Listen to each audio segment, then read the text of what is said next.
Shalom Bapak Ibu Saudara-saudari yang saya kasihi di dalam Yesus Kristus. Kita kembali lagi bertemu di dalam renungan harian AKBP Resort Surabaya pada hari ini, hari Sabtu 25 Maret 2023. Sebelum kita mendengarkan firman Tuhan, marilah kita berdoa. Kami mengucap syukur kepadamu Bapa di surga atas segala kebaikan-Mu, atas segala kasih dan rahmat-Mu yang kami terima. Hingga pada saat ini kami masih beroleh sukacita Tuhan. Terlebih Tuhan telah membukakan kami dari tidur kami. Dan pada hari ini Tuhan telah memberikan kami satu hari yang baru. Tentunya Bapa menjadi hari yang penuh dengan pengharapan bagi kami.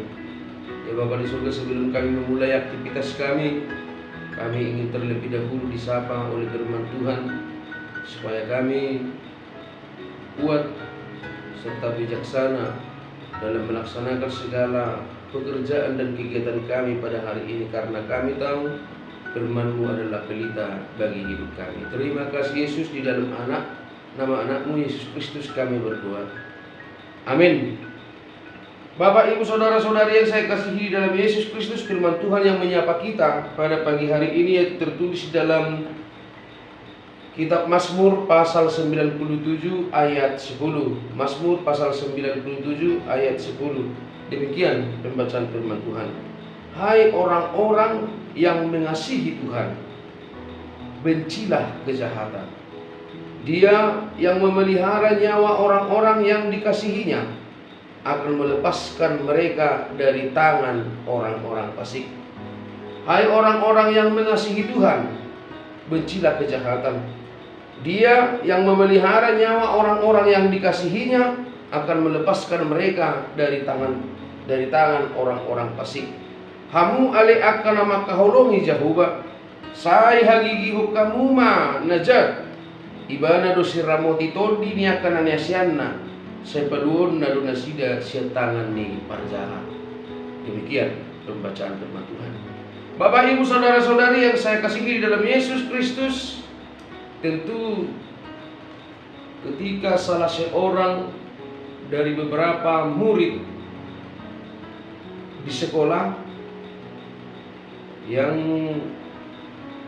dididik oleh seorang guru wali kelas, satu dari antara murid-muridnya yang sering melakukan kejahatan, mungkin 1, 2 kali atau 3 kali, si wali kelas tersebut masih bersedia untuk mengingatkan.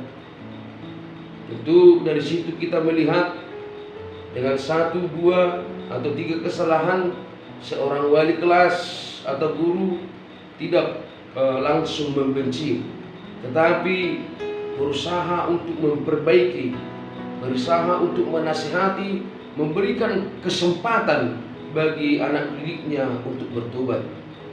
Tetapi ketika si anak terus-menerus melakukan kejahatan, terus-menerus bolos, terus-menerus bandel di sekolah, terus-menerus tidak menghormati gurunya, maka sering kita lihat dan tentu kita tahu si guru atau wali kelas mungkin tidak akan peduli lagi dengan muridnya yang jahat ini. Si guru tidak akan peduli lagi, biarkan saja dia bandel, biarkan saja dia gagal, karena beberapa kali sudah diberi nasihat tetapi tidak menurutinya, tidak menunjukkan etikat-etikat baik untuk sebuah pertobatan dan kembali melakukan hal-hal yang baik di sekolah. Tentu gurunya tidak akan menganggap dia ada lagi.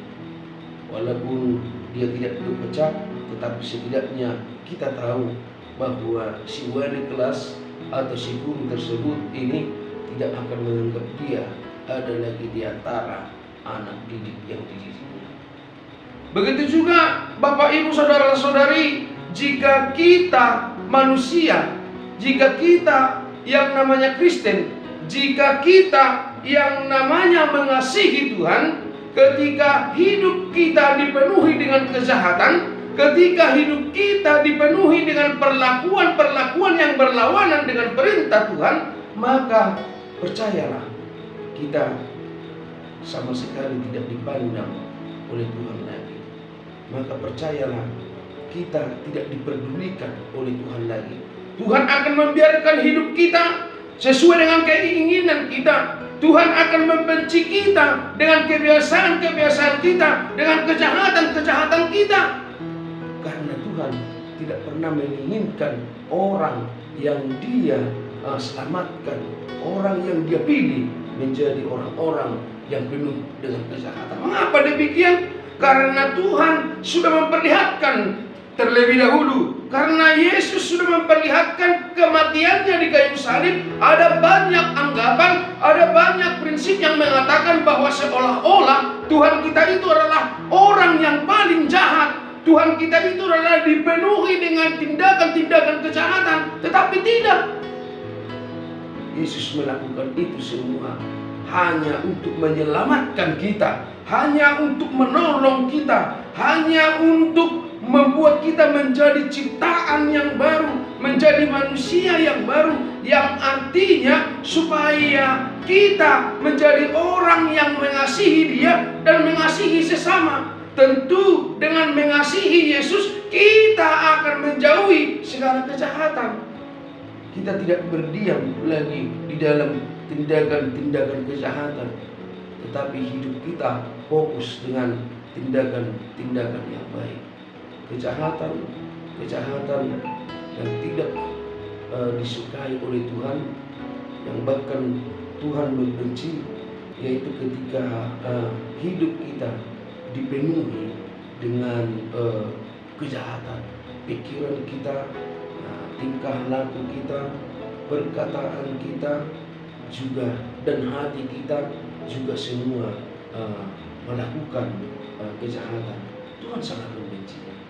Untuk itu Bapak Ibu Saudara-saudari, nas ini mengingatkan kita, karena kita sudah diselamatkan, karena kita sudah terlebih dahulu dikasihi oleh Tuhan, maka kita harus menjadi orang yang mengasihi Tuhan dan menjadi orang yang mengasihi sesama, dan tentunya harus meninggalkan perlakuan-perlakuan jahat. Jangan tinggal di dalam tindakan-tindakan jahat, tetapi lakukanlah kebaikan di dalam perjalanan hidup kita sehari-hari.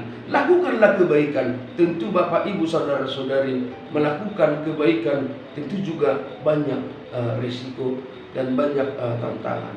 Karena tidak semua orang suka melihat seseorang itu melakukan kebaikan. Dan tentu tidak semua orang juga suka melihat seorang kita katakanlah dulu pahlawan yang bersedia dari dalam hati dan pikirannya tanpa pamrih untuk melakukan memberikan pertolongan kepada orang lain. Tentu ada banyak juga, bahkan dunia ini juga tidak akan menginginkan, membenci perlakuan jahat. Oleh karena itu kita diberi sebuah janji. Kita diberi sebuah janji di dalam nas ini, di mana dikatakan Dia, artinya Allah, yang memelihara nyawa orang-orang yang dikasihinya. Ketika Yesus memelihara nyawa orang-orang yang dikasihinya, memelihara nyawa kita, tentu Dia juga akan menjaga kita, akan melepaskan kita dari tangan-tangan orang fasik. Di mana ada banyak orang yang akan berbuat jahat kepada orang-orang yang melakukan kebaikan, Tuhan akan melepaskan dia dari tangan-tangan orang fasik. Ketika kita melihat dari media atau dari online atau dari televisi, ada banyak kesulitan atau bahkan dipermalukan orang-orang yang melakukan kebaikan, sering mendapat malu. Tentu kita harus memandang itu adalah sebuah ujian, atau jangan lemah karena hal yang demikian, jangan takut karena hal yang demikian. Walaupun kadang kita ditertawakan, walaupun kadang kita diejek, walaupun kadang kita difitnah karena kita berdiam di dalam kebaikan, tetapi Tuhan memberikan janji kepada kita pada hari ini bahwa Dia, Tuhan, yang memelihara nyawa orang-orang yang percaya, Dia juga akan melepaskan kita dari tangan-tangan orang fasik atau orang-orang jahat. Oleh karena itu Bapak Ibu Saudara-saudari, lakukanlah kebaikan, tinggalkanlah kejahatan. Karena kejahatan adalah produk dunia, sedangkan kebaikan adalah produk Tuhan kita. Maka hiduplah di dalam kebaikan. Seluruh hidup kita ini, pikiran, hati, dan perlakuan kita juga harus melakukan kebaikan di dalam hidup kita. Karena itu yang Tuhan inginkan dari kita. Yang namanya orang mengasihi Tuhan, orang mencintai Tuhan, itu harus meninggalkan segala perlakuan kejahatan. Semoga kita dikuatkan untuk melakukan kebaikan di dalam perjalanan hidup kita. Amin. Kita berdoa. Terima kasih Tuhan atas firman-Mu yang menyapa kami pada pagi hari ini. Kuatkan kami untuk melakukan kebaikan, di mana itu yang Tuhan inginkan dari hidup kami. Karena Tuhan telah terlebih dahulu mengasihi dan menyelamatkan kami dari dosa dan kematian. Terima kasih Bapa di surga, mampukan kami untuk berbuat baik di dalam perjalanan hidup kami. Berkati seluruh jemaat-Mu di HKBP Surabaya ini, dari anak-anak hingga lanjut usia. Kami serahkan hidup kami hanya ke dalam tangan pengasihan-Mu. Hapuskan segala dosa dan kesalahan kami, agar kami layak disebut anak-anak-Mu. Terpujilah Engkau Tuhan, kekal hingga kekal. Amin. Horas, Abang Inang, selamat berakhir pekan. Tuhan menyertai kita.